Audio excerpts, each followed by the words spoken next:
Ողջույն բոլորին, հարգելիներս, այսօր մենք պետք է պատրաստենք տապակած ծաղկակաղամբ, այսինքն ծաղկակաղամբի տապակման ևս մեկ տարբերակ, առավելությունը այն է, որ ծաղկակաղամբը չենք խաշում, բոլորովին կարիք չկա խաշել ու հատկապես գիտեք, որ խաշելու ընթացքում ոչ հաճելի հոտ է տարածվում, բոլորովին կարիք չկա, դե գնանք պատրաստելու։ Ծաղկակաղամբները լվացել եմ, աղաջրի մեջ եմ թողել մի քիչ, որ եթե հանկարծ ինչ-որ մանր միջատներ լինեն, դուրս գան։ Չորացրել եմ, իսկ հիմա պետք է կիսենք։ Բաժանում եմ երկու մասի։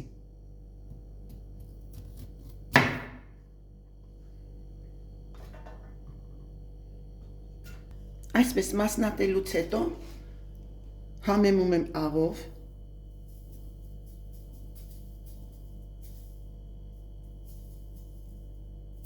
սխտորի փոշիով,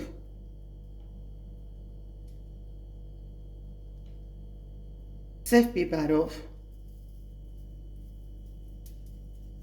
քրքում, կարմիր պղպեղ, շրջում ենք, կրկին համեմում ենք և այս վիճակում թողնում ենք մի 15 րոպե, 20 րոպե է անցել, տապակի մեջ ես ավելացնում եմ բուսայուղ, վերցրել եմ երկու ձու, հարում եմ, մի փոքր աղ եմ անում և հարում եմ, այստեղ ունեմ ալյուր, վերցնում եմ համեմված կաղամբը, թաթախում եմ ալյուրի մեջ,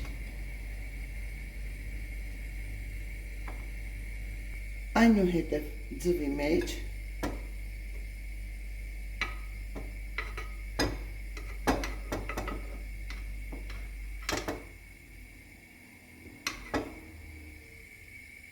և տեղավորում եմ տապակի մեջ։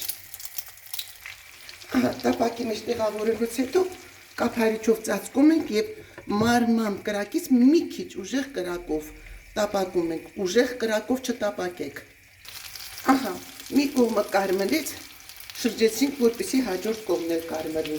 Կրկին կափարիչը ծածկած վիճակում ենք գործողությունը կատարում։ Ահա, պատրաստ է մեր տապակած ծաղկակաղամբները և վեր ամբողջությամբ փափուկ, գեղեցիկ և մատուցող ափսեի մեջ եմ տեղավորում։ Ահա հարգելիներս, մեր շատ համեղ ծաղկակաղամբը պատրաստ է։ Դե ինչ, տեսակ որքան արագ ստացվեց, առանց խաշելու, արագ, հանգիստ, այնքան բուսայուղը չի թռել այս կողմ են կողմ, եթե մարմար կրակից մի քիչ բարձր եք անում կրակը։ Համեղ է ստացվել, պատրաստեցինք մենք այսպես, սա էլ տարբերակ է, դուք էլ պատրաստեք և թողանուշ լինի։